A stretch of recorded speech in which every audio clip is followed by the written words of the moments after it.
But I feel like there's a lot of misconception when people are like, you're paying someone else's mortgage when you're renting. But in reality, you don't own your home, period. The bank owns your home. That's a fact. What would you guys say to the people that only make the median household in Florida?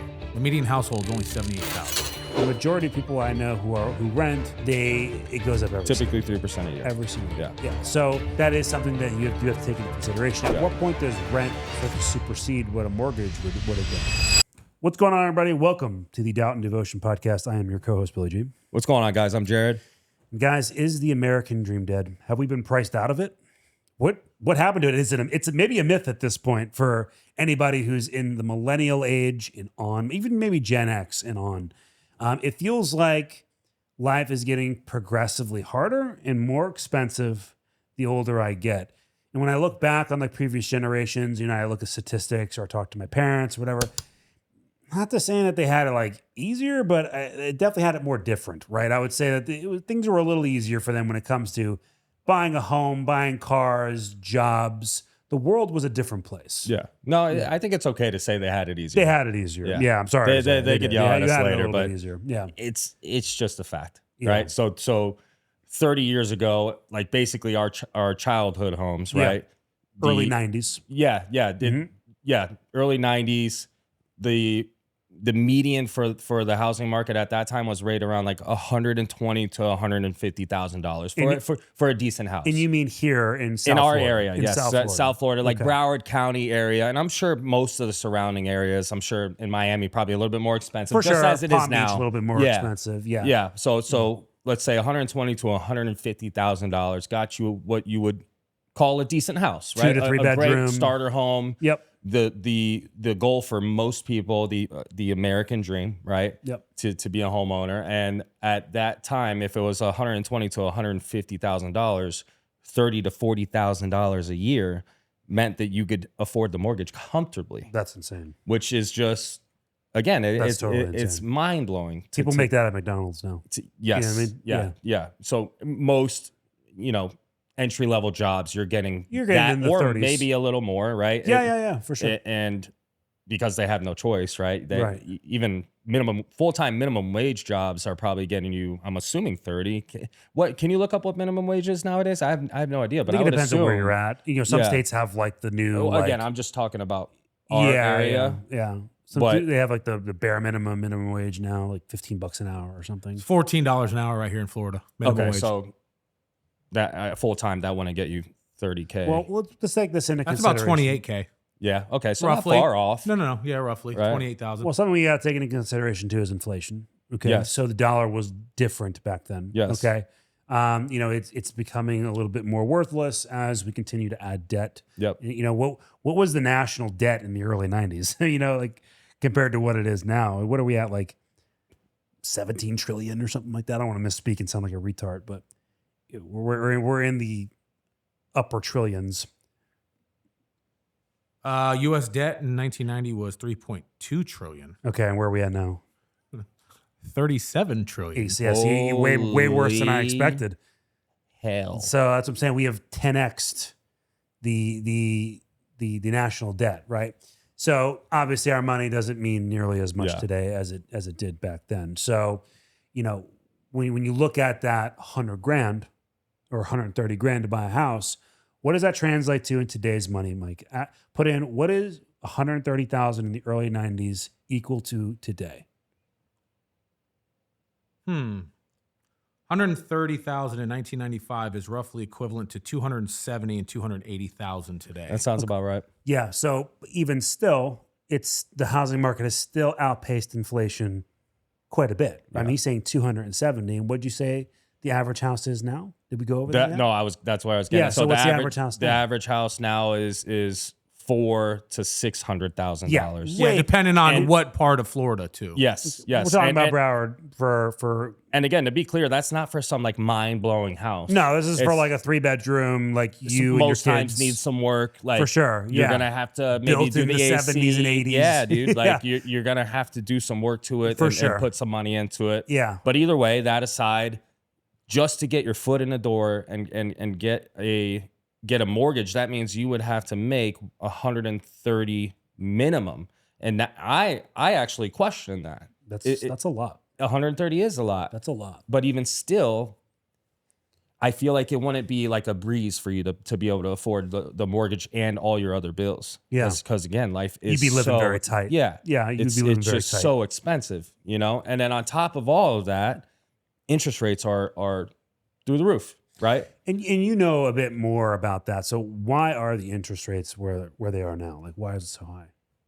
Well, I mean, there's so many layers to that, Yeah. you know, like, no, I don't think anyone has a really solid answer, but you could just watch the shift in anytime there's talks of war or there's so many layers to that. So It's not like a one it's variable. Yeah, Yeah. you know, that's why it's heavily dependent on who's in office at the time.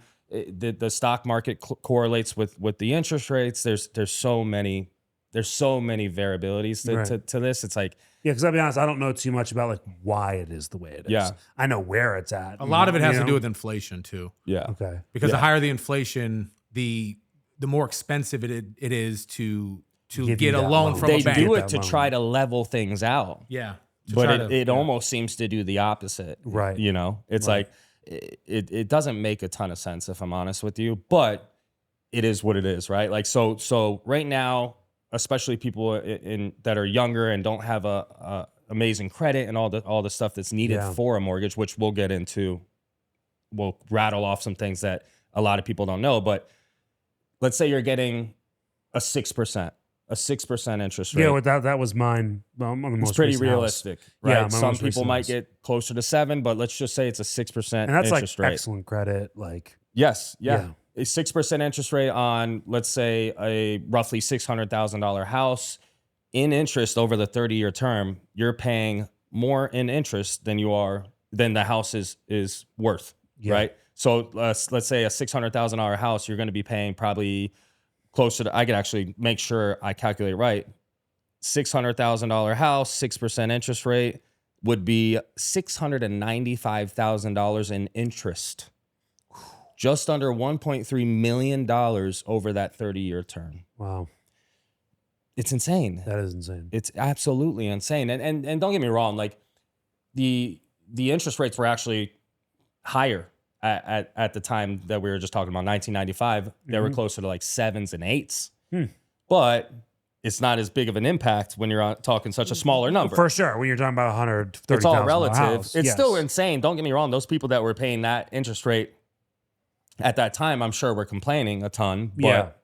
nowhere near the same, right? No, It's no. just, dollar amount. No. so the question becomes, does it make sense? Even if you can afford it, does it really, truly make sense to get into a house? Are you better off renting for the foreseeable future until the interest rates get more realistic? Well, I could tell you I did it, you Yeah. know? So, I sold I had to sell my house. I guess I didn't have to. I elected to sell my house in Palm Beach Gardens that I got a 3.2 interest rate on. And I bought it for $350 and sold it for $465. 18 months later, basically. Fantastic. So, it was a good come up for me. And I had to let that house go for several reasons. But I caught myself now coming into a situation where, I rented a townhome for a year and, my rent was $1,000 more a month than my mortgage was in Gardens. And I don't know, I got to a place where I was like, I want to own the home. I feel like, again, that's part of the American dream, like we talked about in the beginning. It's also like a part of, being like an adult. You know what I mean? It's like, I own this. This is my house. I do what I want here. And I wasn't really too fond of my landlord either. She was kind of a pain in the ass. So I was like, you know what? Like, I want my own thing. And, I started looking around, man, and I was like, wow, things have changed a lot since I Yeah. bought my first house. The numbers I was seeing were crazy. People were asking, $700K plus for homes in the Coral Springs, Parkland, Margate, Coconut Creek area. That's kind of what I wanted to stay in. And, in that, any houses that were kind of reasonable, like in the 500, 450, were Garbage. absolute You don't want to live there. garbage, Yeah. man. There was one we walked into. I mean, I swear, dude, like they had to have been cooking drugs in that house. Like it was just horrendous. Holes in the walls. Like what? So I'm going to buy for $450 and spend $200K cleaning this up? It doesn't even make Yeah. sense. Doesn't even make sense, man. You know, I kind of got fortunate to find the house that I found. You know, it was an older couple. They wanted to move up to Palm Beach to be with their kids. They were willing to let it go because they had already purchased another house. Yeah. They had a buyer that fell through. So they really needed to go, you know, and I was like, I kind of lowballed them a little bit. Negotiation. And I was like, you take it or that's it. You know, Yeah. I'm good. I have options. You don't. And they took it, you know? So I know that most people's mindset, and listen, I was in the same boat, and I understand everything you're saying. It's everyone has that goal. You feel accomplished when you do it. For sure. But I feel like there's a lot of misconception when people are like, well, you're paying someone else's mortgage when you're renting. But in reality, you don't own your home, period. The bank owns your home. That's a fact. That's a fact. You feel like you own a home. You don't own a home. And you know, when you're renting, man, if something happens, you pick up the phone and you call the landlord. You're like, hey, can you come over here and fix this? There's a ton of benefits. You know, like to renting. when you own your house, man, like I just paid like $2,500 for grass. Yep. Just put grass in my backyard. Yep. Like that's gross. You need a new roof. That's 30 to 40 grand. Yes, you need a I new did that AC. too. That's 5 to 10 grand. I did that too. I had to do all of that. So these are all things that I don't think people think about. And the fact of the matter is it's the same situation. It's just, do you want to be able to say that you're a homeowner, or do you want to have way less responsibility and just pay rent? Yeah. And in reality, most times that people get into a home is because they want more space. They want a backyard. I get all that. Yeah. But you could also rent homes. You know what I mean? I looked into that too. And, you know, it would have been a little cheaper than I'm paying now mortgage-wise to rent a home the size that I have now. Mm-hmm. But I think that here's the issue with rent. Okay, like when I agree on a mortgage, that price essentially does not change. That's the price I've agreed to, unless I refinance. Yeah. With rent, it goes up every single year. Typically roughly 3%. Damn near every single year. Mike, you're currently renting, right? No, I own. It's a condo. Oh, you own? I own, okay. yeah. Okay, perfect. I could tell you that the majority of people I know who rent, it goes up Typically 3% a year. every single year. Yeah. So that is something that you have to take into consideration. At what point does rent start to supersede what a mortgage would have been? You know what I mean? Yeah, no, it's really hard to know. Again, I think it's all just matter of opinion. Yeah. Honestly, because what you could also do the same thing we were just talking about and factor in a new roof, factor in AC. True. All these issues that are happening. True. If you divide that over 30 years, I'm willing to bet it's still you would spend less the 3% that's going up rent wise annually. You know what I mean? Yeah, no, I see what you're saying. So it's very hard to know. I think it's always going to be that scenario, at least for the foreseeable future until interest at least rates, in our area too. Yeah, And I think it also too, like when you own a home nowadays, like back in the 90s, if the roof went, you had problems, things weren't as expensive to fix. That's what I mean. Nowadays, to fix your AC, it's ridiculous. Yes. Oh, I know. Yes. So that's why I think a lot of people say, you know what, man, let me just rent, so I don't have to deal with all that. Yeah. You know? Yeah. Yeah. And not to mention too, you know, when it comes to buying a home, there is so much that goes into that buying process, right? Generally, when you rent, you put in an application, you know, as long as you don't got any crazy felonies and your Prove credit your score is income not and call it a horrendous. day. Call it a day, man. Here's the keys, you know, pay me on the first. Buying a home, though, they research your whole life, dude. I mean, I was getting questions about Zells and Venmo transfers. I mean, as if that's any of your business, you know, and not to mention too, having your credit score come into play, which is, I think, a humongous thing that people miss out on in life. 110%. They, especially younger people, they don't pay attention to that stupid number that these companies give you and don't realize that stupid little number. Your whole life hinges on that stupid little number. And it is so vitally important that you have that in place before you even consider doing major purchases, houses, cars, any sort of loans, because the rate at which you pay is dependent upon what that 3 number is. Heavily. Yeah. And I'm glad you said that, because I talk to a ton of clients that want to get into a house. They want to become a homeowner, and they have this idea that they're going to go and get approved for a mortgage, and they don't know anything about what it takes to get Do a they mortgage. think they're going to get approved because they can prove revenue streams, like when they have the No, annuity? actually, no, because the most times they understand that part. So to explain what he means by that, the clients that I deal with have structured settlements and annuities, meaning they have a source, a stream of income, but it's from an insurance policy basically, and the banks don't look at that as income. Even though it's guaranteed? They don't look at it as income. There's quite a few reasons as to why, but I assume one of the main reasons is they could go turn around and sell it tomorrow. Which is, right? Yeah. And that's a pretty valid reason. That's fair. So they don't consider it income. But even if they did, it still wouldn't work because they still have to have all the other qualifications. A steady job for 2 years, right? Yeah.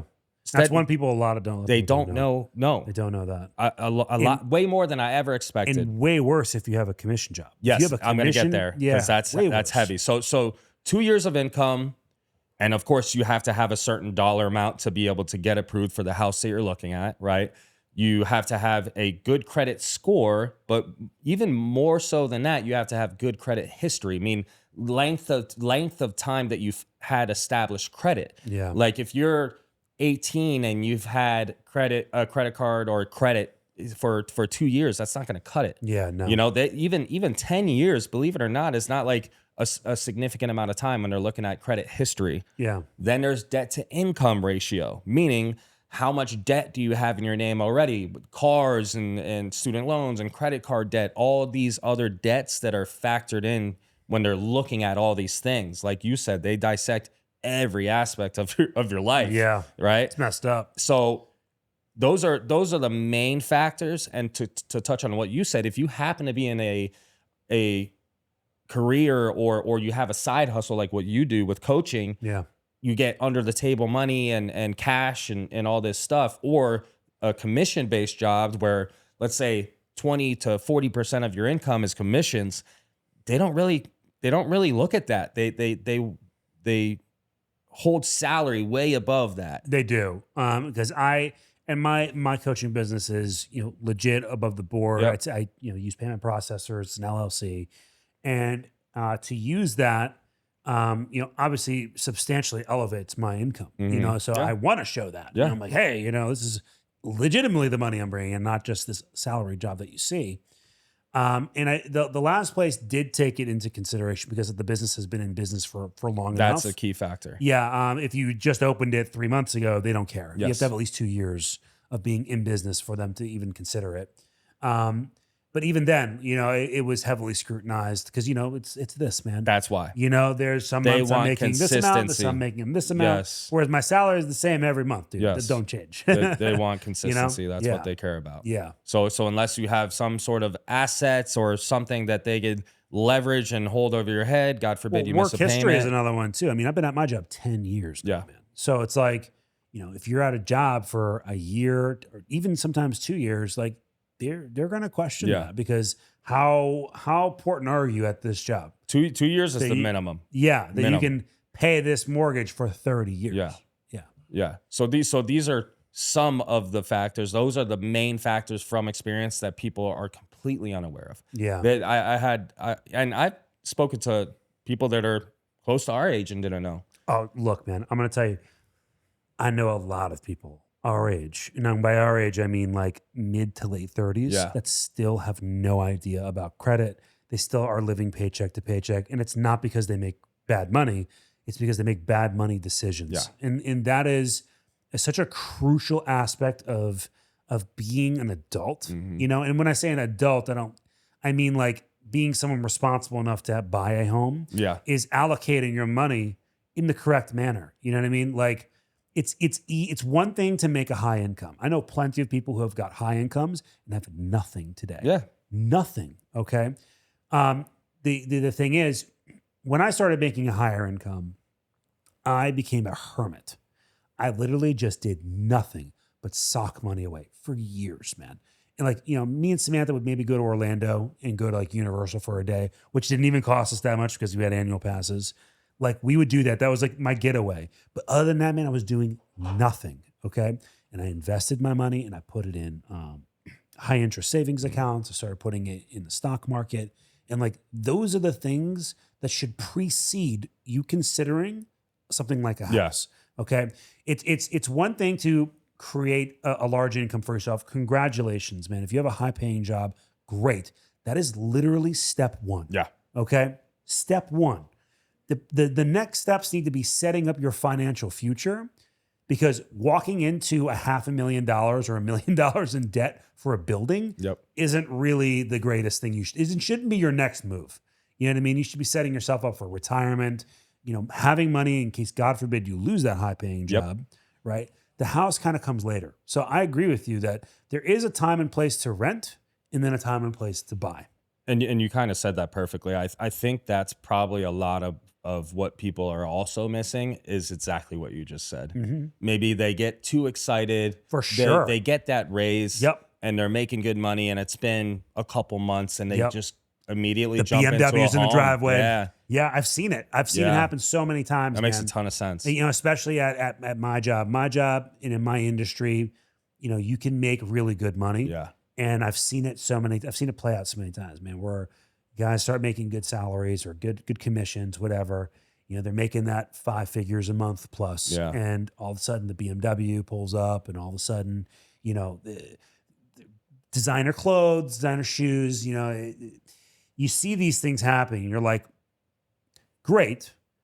What are you putting away? Yeah. Right? Like, what are you investing towards your future? And I think that's one thing about our generation that I see a lot is a lot of us don't have that mindset, right? A lot of people in our age group and younger live for this moment and for today, which is like, it's fine to an extent, and you should enjoy today because you never know if you're going to be here tomorrow.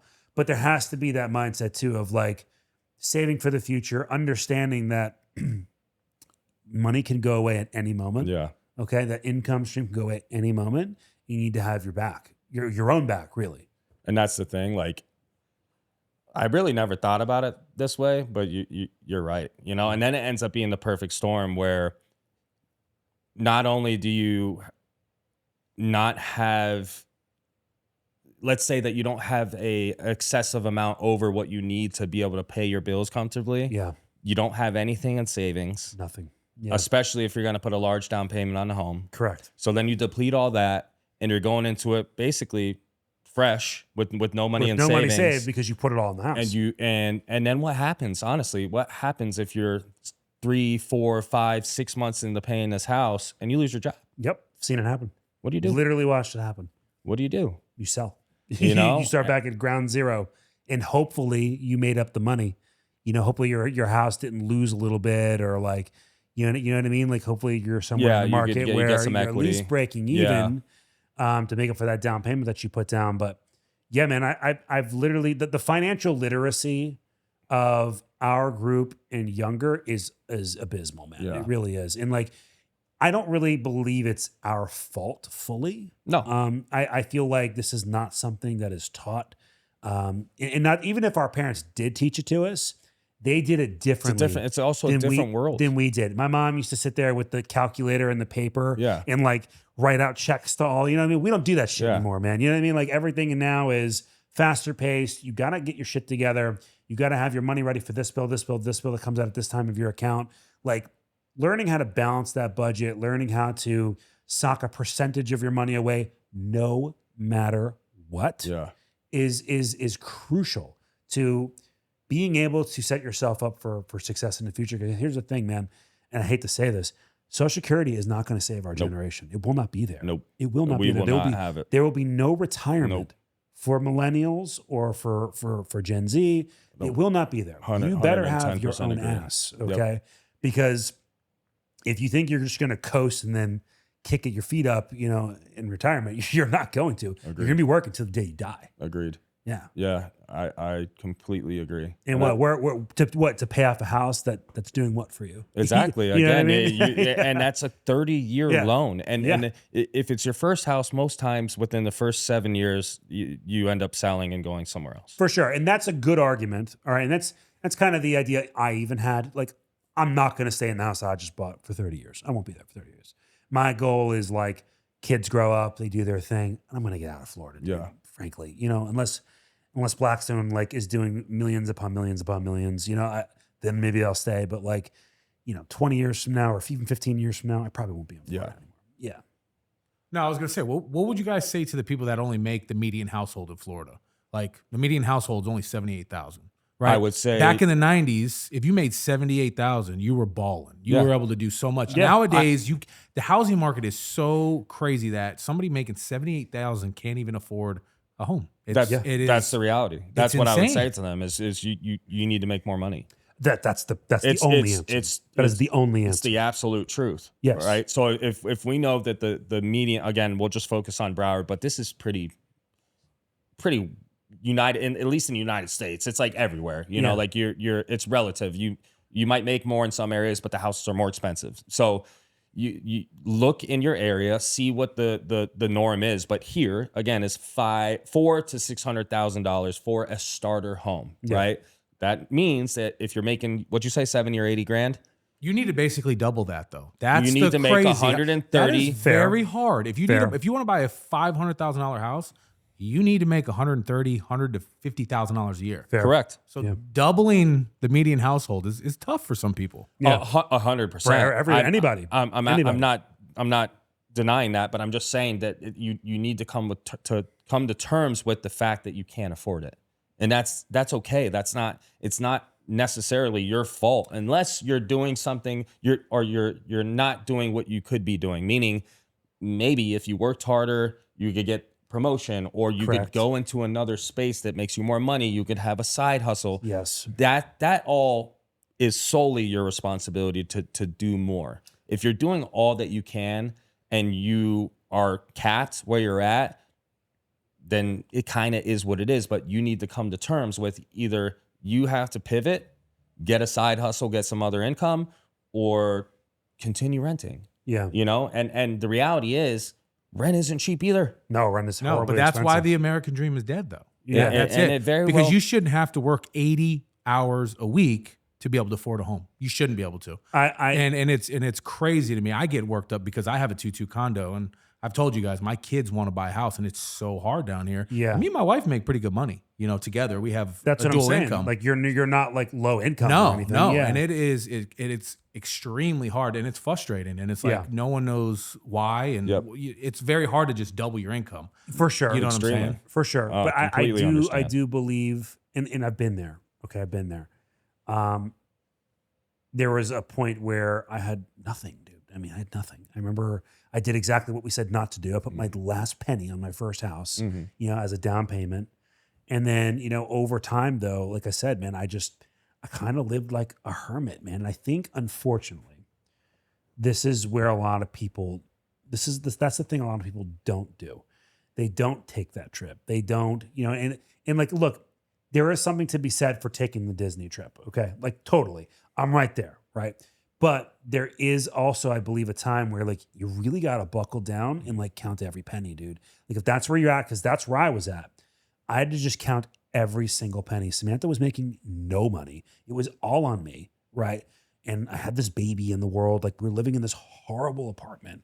I could throw a penny and hit Military Trail. It was terrible.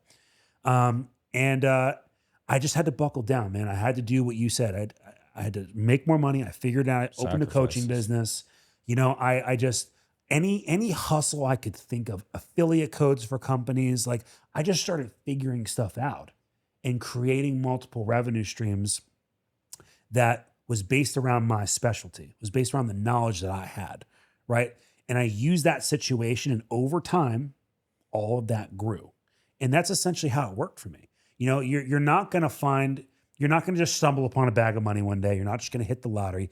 Jared didn't walk into, his business and just open his own business one day. Like he had to grind at another person's company, learn the business. He took a risk and that risk ended up paying off long term. And it didn't even pay off in the beginning. You got screwed in the beginning, right? And you had to work through all of that to eventually get where you have to. So the point being is it takes consistency over time and being willing to eat a little crow. You know what I mean? You're going to go through some fugly years where like life isn't fun. You're not having a great time. Okay. But you're setting yourself up to where now I can sock away a certain amount of money every month, no matter what. I'm going to take a cruise next month. I could put my feet up and drive a nice car. I could do a Disney trip if I want to. You know what I mean? Because I earned the right to be in that place. Right. And I think, unfortunately, not enough people are willing to go through the fugly period because they want to jump straight to the place where you can put your feet. Well, again, that circles back to the typical topic of social media just creates false ideas. Yeah. Right. It can. Yeah. Because you're 100% correct. And I think that people have this misconception that they could go and make 6 figures plus working 40 hours a week. And it's just not a thing. There is some spaces, right? There's some spaces, but you work your way to that. Absolutely. You work your way to that. It's not like the norm, right? Yeah. Most times, if you want to make 6 figures, it's got to be something in a sales world. Yeah. You know, which means that you are gonna most likely have to work extra hours. You know, like it's not. Put in some extra time here. At least temporarily, right? Temporarily. There's temporary sacrifice where you are going to have to grind and suck it up and make sacrifices and be away from your family and all of the things that you don't really necessarily want to do or feel like you should have to do. And I completely agree with you. I don't think it's fair. But it's the world that we're in. It's just where you're at, right? Like I said, I agree. I just think it's just wild because you see the income in the 90s, I agree. And even 10 years ago. I mean, not even like 2018, housing prices around here were 310. Yeah, no. Now? Yeah, no. 650. But even like that, not that long ago, But you as an example, right? Like, and you obviously look at what you're doing right now, like side hustle. This is what I'm saying. Side hustle, but this is what I'm saying. But I'm gonna poke at you a little bit.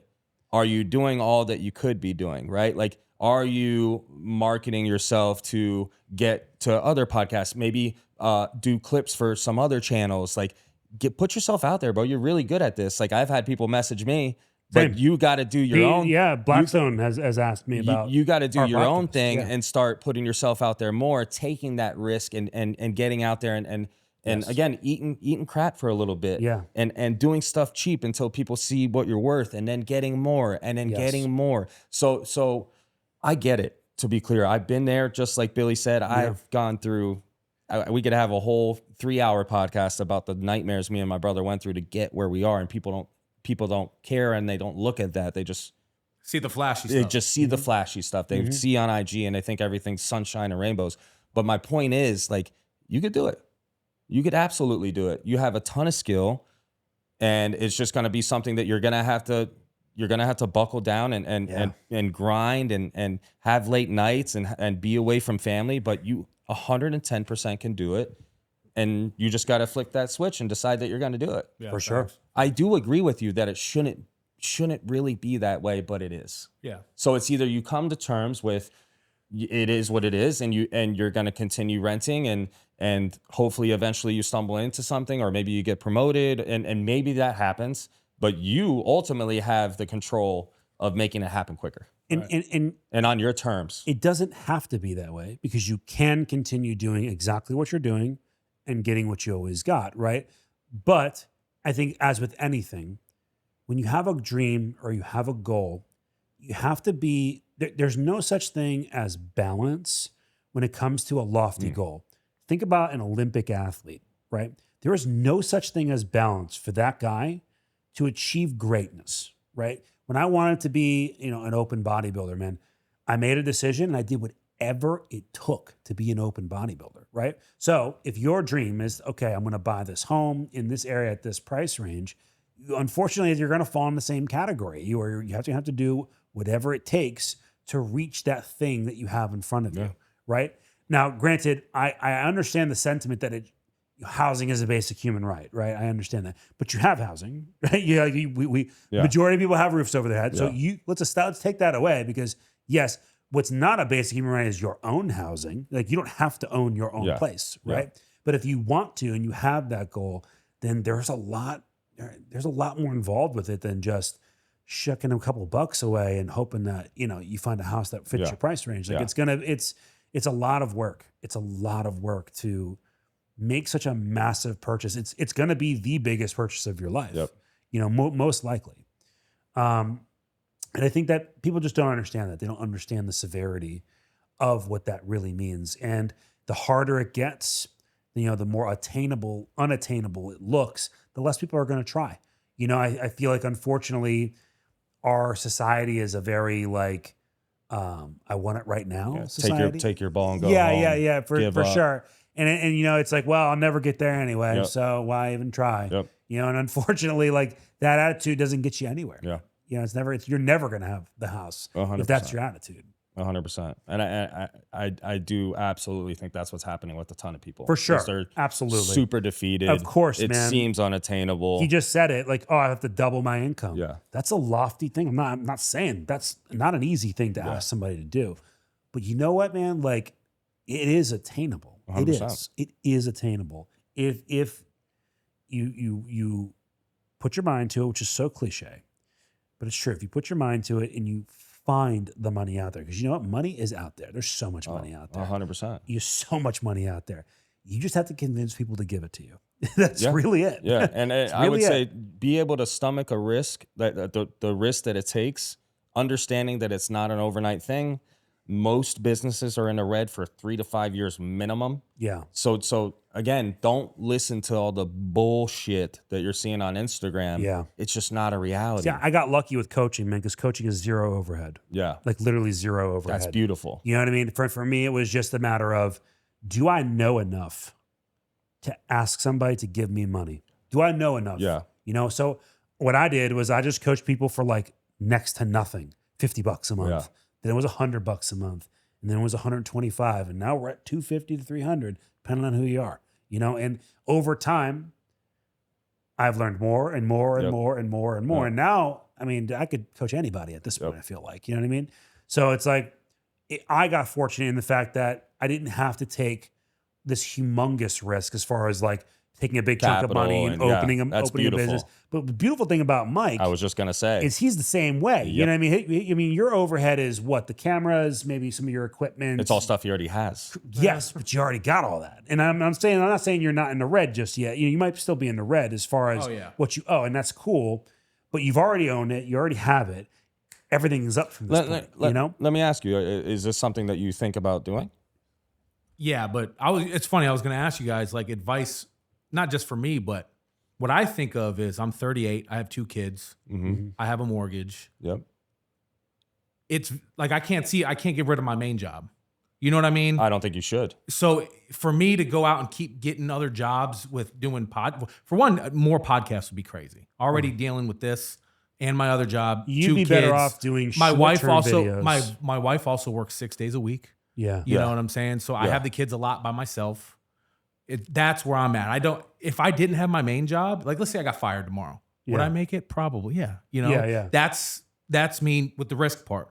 But I also don't want to take that risk because I have the 2 kids. I understand. If I didn't have the kids, when I got into this camera stuff, I would have said, you know what? I'm all in right now. Yeah, for sure. You know what I mean? It's Understandable. the kids that scare me the most. Understandable. Yeah. I get it, and I would never, ever in a million years tell you to quit your because you should keep that job as long ever. as humanly possible. But I know that there's enough time in the day where you can do these types of things, and I'm not saying go pick up 5 other podcasts, man. But there's so many people out there that, like, I would be on Fiverr, I would be doing ads, I would go the editing route or just help people run ads. Guide them on how to do it. People that are starting a podcast, listen, we're doing it. Here's some of our clips. I could walk you through how to properly set up. I could go over lighting with you, like guide them how to do it. My big thing is too, I'm more of a video guy than editing. Yeah. Editing's more at home. I can go on Fiverr, I could do that. I'm more of the video. I like the video aspect. Well, the what you should do, if I were aspect you, I'd be advertising myself to businesses. Like, let me help you create ads. Let me help you, because a lot of these smaller businesses, especially, they don't have people to do that for them. You know, 100%. And I know people that do that. And it's so funny. I was talking with a buddy today. That's what I would be doing. We were on our walk at work prior to, our time, and I told him, I said, the big thing right now is going after companies.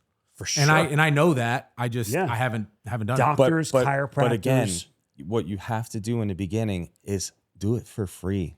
Bro, this And is I know and I that's know a so lot of people say difficult. this, but I've done thousands of hours of work for free already. Right. That's my thing. I have a lot, but a lot of it's you may just, have to do it's another 1,000. It's gym content. A You know lot of what I it's mean? gym content, and I know what I'm doing. I know how to do a lot. So Yeah, don't do Gym it with people are gym broke, content, though. buddy. Gym no, people are I know, broke, but I'm man. saying that's where a lot of my Exactly. free stuff Yeah, came from, unfortunately. was a lot of gym I content. understand. But a lot of videographers and a lot of videography is all the same. It's all wide shots. So it all correlates no matter what the topic is. If it's gym, if it's a product video, a lot of it's all the core topics of, techniques. And I already know all that. Yeah. So Well, see, you know that, but me, business owner Bill, who has a chiropractor's office, I don't know that.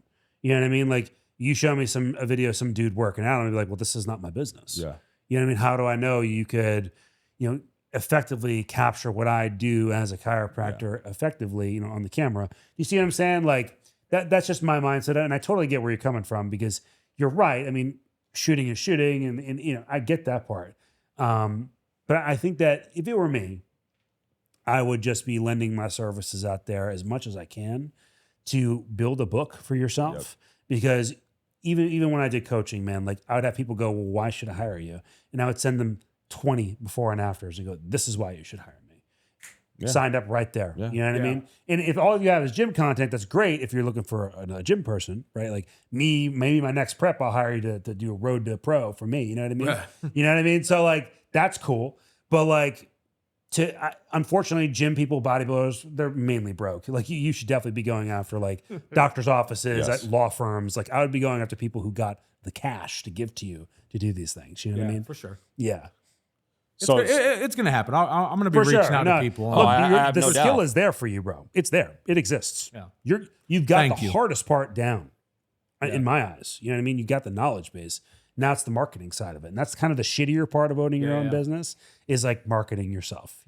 but Yeah. it's actually it's cool that we get to do this live, because you're more in the majority's position. Like, the majority of people that are going to watch this and see clips are in the same boat. or they They're in don't the even same know boat. where to start for their Exactly. side hustle. You know what I mean? So the fact that you have something that you're good at and you enjoy, Yeah. to me, like, that, I would have so much hope. It's a dude. win, man. Yeah. That's a total win. Yeah. For me. So I have zero doubt in my mind that you're gonna get there.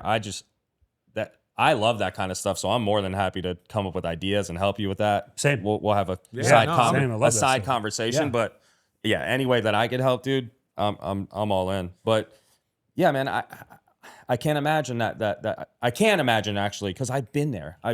It's only getting worse, So when I was in this position, I worked 3 jobs and whatever. I'm not going to go through that whole story again. it was a lot. It was expensive then, but now it's just progressively getting worse. So I can only imagine how defeating that is. But I think you just need to make that decision and either come to terms that you're just going to rent forever and be okay with it. And be okay with it. Dude. Or some people are okay with mediocrity. And that's fine. And that's fine. 100%. Yeah, or nothing flick the against it. switch and make it happen. Find a way. For me, I when I got clean, man, I had lived a life of just squalor. Like living in halfway houses and like literally having to decide, like, do I buy breakfast or do I buy myself like a pack of cigarettes? Yeah. You know what I mean? Like literally a car that I had no clue if it was going to turn on when I turned the key. So like when I got sober, I was like, I'm going to do everything I can to live the best life I possibly can have, man. To have the most I could have, to be happy, feel free, to not wake up every morning in panic of where am I going to get money today? How am I going to make $1 today? Like, that is a horrendous feeling. It is a horrible feeling to wake up like that. And I just told myself, like, no more, man. Yeah. It was just part of my process of getting clean. And like, unfortunately, I think some people do have to go through that low in order to be motivated to go higher. 100%. Yeah, you know what I mean? I think the people who creep by are the ones who just kind of stay in the middle the whole time, and they're okay with it. And as long as you're okay with it, it's fine. But I find a lot of high achievers come from a low place. Almost every time. Yeah, they come from this place where they're like, man, like my life was just so bad. Because part of it is, not to cut you off, sorry, but part of it is the people that just kind of stumble into money, they don't appreciate it as much. No. And the money just disappears. That's why you see all these people like people win the lottery. Rappers winning the lottery. Yeah. You know, football players. Football players. Majority of athletes, they end up being broke once they're out of the league. Yeah, they're by their 40s. They say actually after year 5. Which That's is crazy. Insane, right? The Considering amount they're of getting like money. $20 million contracts. Yes, but this is why they don't appreciate it as much. When you had to work from ground up and you had to earn it on your own, you're going to appreciate it more, and therefore it's going to last longer. When you're watching your bank account go up $100 at a time, it's painfully slow. You know, that's why these, painfully slow trust fund babies and all this kind of stuff. It's typically it doesn't last. Yeah. You know? So look, the point is to kind of wrap all this up. Yeah. Life is extremely expensive. It's not going to get cheaper. It's not going to get cheaper. It's not going to get cheaper. There is a hope that interest rates eventually drop, but just make sure that even if you are in a position where you could buy a home, maybe don't rush into it. Yeah. Maybe don't rush into it. Yeah. And start paying attention to your spendings. I'm not one to preach on this. I'll tell you straight up. I am not a saver. I'm more of like, I'll just work harder. It's not exactly ideal, right? Mm-hmm. Right. But just be more aware of where you're spending your money. Stuff like even like eating out and DoorDash. Don't get me started on DoorDash.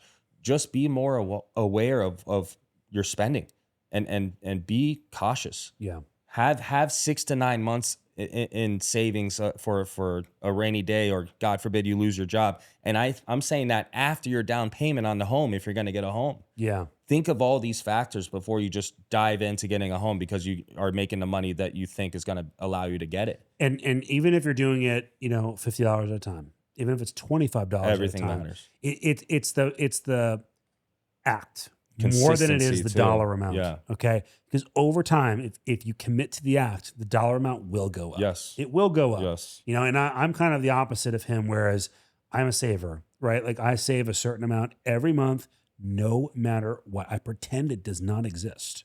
Okay. Because I know for me, unfortunately, I kind of didn't really get my stuff together till later on in life, in my 30s, really, before I started really waking up. So I feel like I got a lot of ground to catch up. Yeah. You know what I mean? So like, if I want to make sure by 55, 60 that I can put my feet up and go enjoy my life and go live somewhere and just be me and be happy, I know for me that there are certain things I have to do. Like we talked about earlier, that goal that I have in front of me, that I have to do extreme things for it, right? I'm willing to sock away as much money as I can to get there. So again, even if it's $10 to $20 to $50 at a time, get in the act of putting that money away. And then over time, you'll have that prudent reserve. Yep. You'll have that down payment. But evaluate, like Jared said, is it worth it in this moment? Can I get by 5 more years renting? Because if you keep doing that act for 5 more years, how much more money will you have? Yep. Right? Yep. Right? So I don't think that homeownership defines the American dream, at least not anymore. I think what defines the American dream is being able to live comfortably and live happily. And if you can do that, then you can find your own version of it. But I truly believe that comes through some sort of financial freedom, which only comes from you being able to save some money. Yeah. You be able to sock some stuff away. Yeah. That's just my take on it. 100% agree. Yeah. All right. So look, like, comment, share, subscribe. If the video was awful, you can tell us. If it was great, you can tell us. Hit the bell. That way, anytime we upload, you're going to know. And if you happen to see us on Instagram, man, share the story. Hit us a like, hit us with another comment. We'd really appreciate it. That's all we got for tonight, folks. Thanks for listening in. Peace out. Bye. Thanks, guys. Peace.